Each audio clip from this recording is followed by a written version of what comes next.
Hello guys నేను నా Salman royal Salman మా ఛానల్‌లో స్వాగతం మీ అందరు సభకి ఈరోజు మాట్లాడేది ఏంటంటే ఈరోజు మాట్లాడేది ఇది ఫీజ్ జో ఎలక్ట్రానిక్స్ ఇల్లు జో ఫీజ్ ఉంటుంది దానికోసం మీద మనం మాట్లాడదాం ఈరోజు ఇది ఎట్లా పని చేస్తుంది ఈ పని ఏముంటుంది ఇది ఎందుకోసం పెడతారు ఇది లేకుంటే ఏమవుతుంది ఇది మనం ఈరోజు ఈ వీడియోలో మాట్లాడదాం फटाफट से जो वीडियो के मैं बिना के लेट చేసాం फटाफट से స్టార్ట్ చేద్దాం ఇది ఫస్ట్ దగ్గర వచ్చేసి ప్రైస్ అంటే 80-70 రూపాయల ప్రైస్ వచ్చేస్తుంది మీ మార్కెట్ వెళ్ళాము.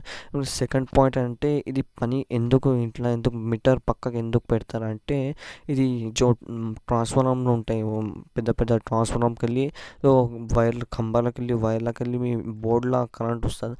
ఆ బోర్డు పక్క మీటర్ పక్కకి ఇది పెడతాయి. ఇది ఎందుకోసం పెడతారంటే ఒక డబల్ కరెంట్ వచ్చేసింది అనుకో 7 ట్రాన్స్ఫార్మర్కి వెళ్ళి వైర్ డబల్ అయిపోయింది అనుకో ఇది ట్రాన్స్ఫార్మర్కి వెళ్ళి ఒక కరెంట్ డబల్ అయిపోయింది అనుకో సీదా మీ ఏడాకి వస్తుంది మీటర్లో వస్తుంది. మీటర్లోకి వెళ్ళి ఇండ్ల సప్లై అయింది ఏమంటే డబల్ కరెంట్ వచ్చేసింది అనుకో ఆ కరెంట్కి మీ ఇంటి లోపల పంపకుండా ఈమెనే ఏమో ఇలా సన్నంసా వైర్ ఉంటాయి ఇలా ఈ వైర్ ఏమంటే పట్టిపోతాయి ఈ వైర్ ఏమో కాలిపోతుంది ఆ కాలిపోయిన ఏమవుతుందంటే మీ ఇంటిలో ఎంత సామాన్ ఉంటుంది అది మంచి కాలిపోదు ఎందుకంటే ఇది పక్కకు చిన్న వైర్ ఉంటే అది కాలిపోతుంది.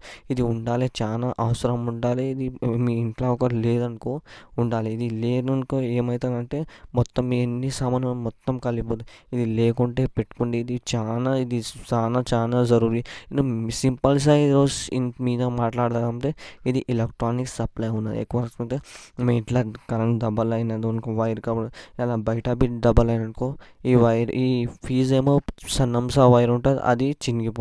ఇది చినిగిపోయిన ఏమంటే అక్కడిది అక్కడనే ఆగిపోతుంది ఇక్కడిది ఇక్కడ కరెంట్ ఇది పెట్టాలి చాలా జరుగుతుంది. ఇక లేననుకో పెట్టాలి. ఇది ఈరోజు మనం ఛానల్లో మాట్లాడుకో బినాక సిద్ధేరికు వీడియో